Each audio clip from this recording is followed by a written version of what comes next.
Bienvenidos chicos y chicas a una nueva clase de física para primero medio. Esta clase corresponde al día miércoles 1 de julio y tendremos como objetivo comprender el comportamiento de la luz y los fenómenos asociados a ella. Si se dan cuenta, repetimos el objetivo de las dos últimas clases, pero el día de hoy vamos a tener una clase un tanto distinta, donde vamos a tratar de que esta clase sea un poco más visual, un poco más didáctica, donde nos vamos a concentrar en refrescar la memoria o hacer un reforzamiento sobre los fenómenos de la luz que hemos trabajado hasta ahora. Antes de comenzar con la clase de hoy, vamos a recordar que vimos en la clase anterior, sabiendo que nuestro tema principal es la luz y que la luz se estudió a través de distintas teorías, como es la teoría ondulatoria, la teoría corpuscular y la teoría dual. Es importante que usted maneje esto porque es la esencia, es la naturaleza, es desde donde nace este tema. Entonces, si usted tiene esto súper claro, entonces vamos a entender mucho de los aspectos que vienen a continuación. Por otro lado, tenemos entonces que para que exista una luz sabemos que tiene que existir una fuente, ¿cierto? Y que estas fuentes se clasifican, como lo podemos observar acá en el esquema, dependiendo de las características de las mismas. Pero, como lo dije inicialmente, nosotros vinimos hoy a reforzar aquellos fenómenos que experimenta la luz. ¿Recuerda usted cuáles son los fenómenos que hemos trabajado hasta ahora?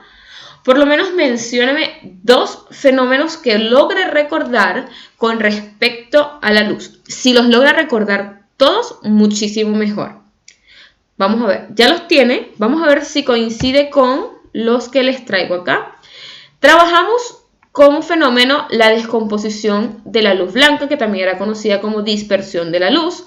Trabajamos la refracción, transmisión y reflexión, es decir, que estos cuatro fenómenos son los que vamos a reforzar el día de hoy para que quede súper claro cada una de esas características y aspectos importantes que usted debe conocer. ¿Perfecto? Entonces, ahora sí, vamos con el inicio de la clase de hoy. Vamos a trabajar, como ya lo hemos dicho, con los fenómenos de la luz y vamos a partir con reflexión y refracción.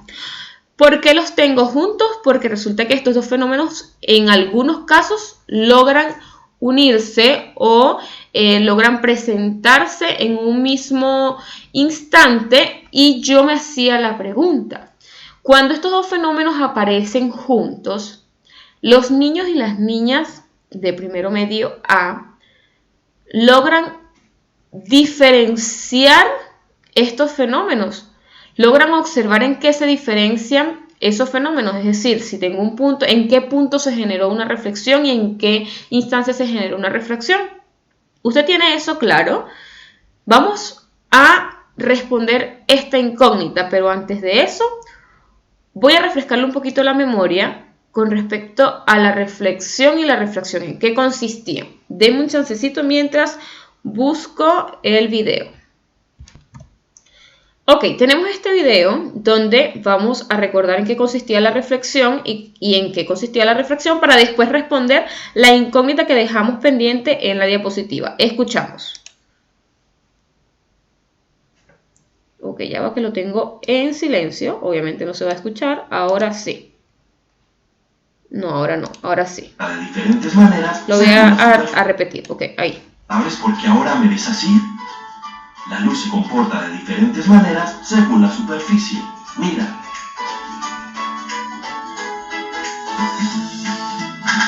Tengo una noticia genial para contarles. La semana que viene iremos de excursión a un teatro. Pero no veremos una obra como todas. Iremos a ver un teatro de sombras. ¿Alguien sabe qué es? A veces antes de irme a dormir, mi papá pone las manos haciendo formas delante de la luz y yo tengo que mirar a la pared y adivinar qué está haciendo. ¿Eso es como el teatro de sombras? Bueno, el teatro de sombras es algo parecido a lo que hace tu papá. En el teatro nos encontraremos con una tela blanca colgada en el escenario. Detrás de ella habrá un reflector, que es como una lámpara, pero que da mucha luz. Y nosotros no podremos ver a los actores, sino que veremos sus sombras en la tela. Pero nosotros estaremos del mismo lado que los actores y miraremos la tela, porque cuando mi papá hace sombras nos ponemos los dos del mismo lado. No, en este caso, nosotros estaremos del lado del público y los actores detrás de la tela, pero delante de la lámpara como les muestro en este dibujo. ¿Y entonces qué veremos?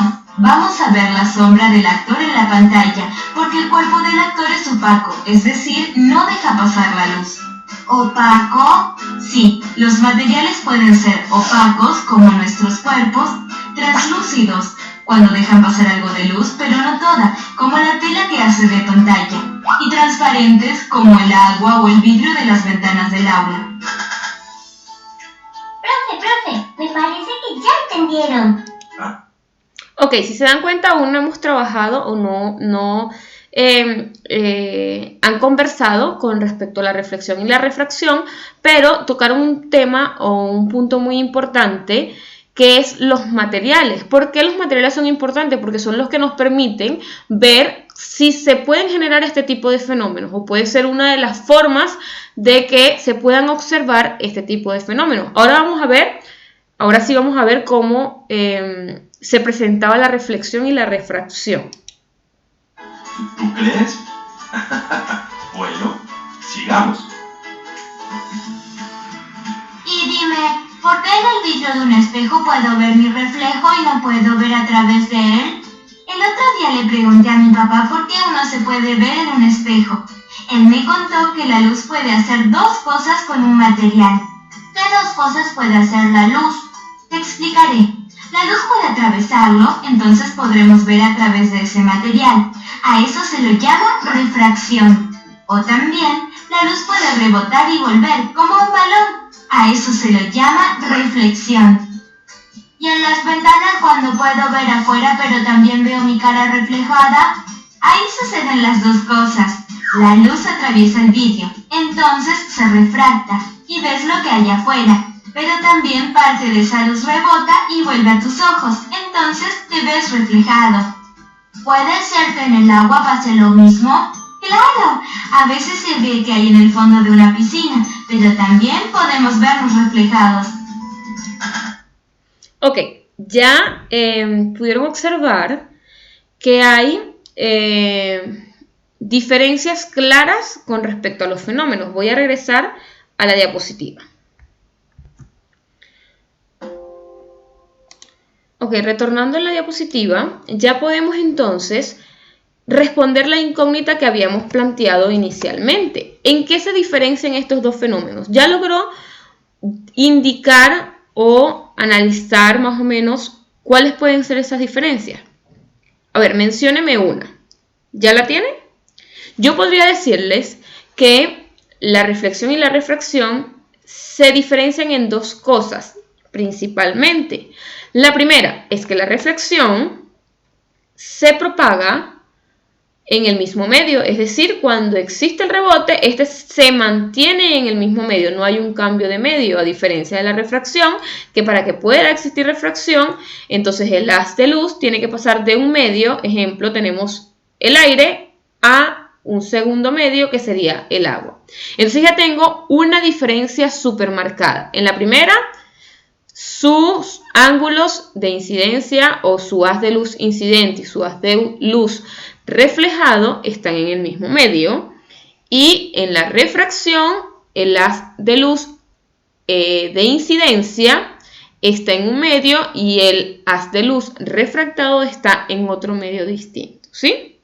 Por otro lado, podemos también mencionar como una diferencia que el láser, cuando tiene su rayo incidente, genera un ángulo. Recuerden que ese ángulo iba a ser medido a través de una línea recta que se llamaba como. Si igual de todas maneras aquí la tenemos como para recordarnos. Sabemos que esa línea recta, esa línea perpendicular a la superficie, que nosotros llamamos normal, es el que me va a permitir medir el ángulo con que incide, que a su vez ese ángulo tiene que ser igual al ángulo reflejado. Por otro lado, la refracción, en la refracción no sucede esto, porque el ángulo incidente es distinto al ángulo refractado, porque esto va a depender de la densidad del medio, y eso también lo comentamos en una parte de la clase anterior, donde cuando este medio es un poco más denso, entonces el ángulo de incidencia el ángulo refractado es menor al incidente y viceversa, ¿sí? Entonces ya allí tenemos dos diferencias súper claras con respecto a estos fenómenos. Por otro lado, y siguiendo en la onda de la reflexión, surgen otros tipos de reflexión, ¿cierto? Que nosotros mencionamos otros tipos de reflexión cuando trabajamos. Ahora, si yo te coloco esta imagen, ¿qué tipo de reflexión estás viendo allí? Obviamente, esto es en la vida cotidiana y esto es gráficamente lo que pueda suceder. ¿Ya lo tienen? ¿Sabe qué tipo de reflexión? ¿Qué tipo de reflexión se está generando allí? Explico. Si ya lo tiene, voy a dar la explicación de lo que sucede acá. Esto es como una laguna, un río, ¿cómo lo podemos decir? Una agüita que está allí en un canal, ¿sí? Si se dan cuenta, esta agua no está totalmente lisa, no está totalmente quieta, porque se logra observar que hay como ondas. ¿Dónde está el mar? Se logra observar que hay como ondas generadas en esta agua, ¿cierto? Eso genera que la superficie sea rugosa, que sea irregular y los haz de luz tengan distintos ángulos reflejados. Entonces, ¿qué genera esto? Que la imagen en el agua se logre ver, pero de manera distorsionada. Entonces, allí donde decimos que este tipo de reflexión es como, ¿ya lo tienen?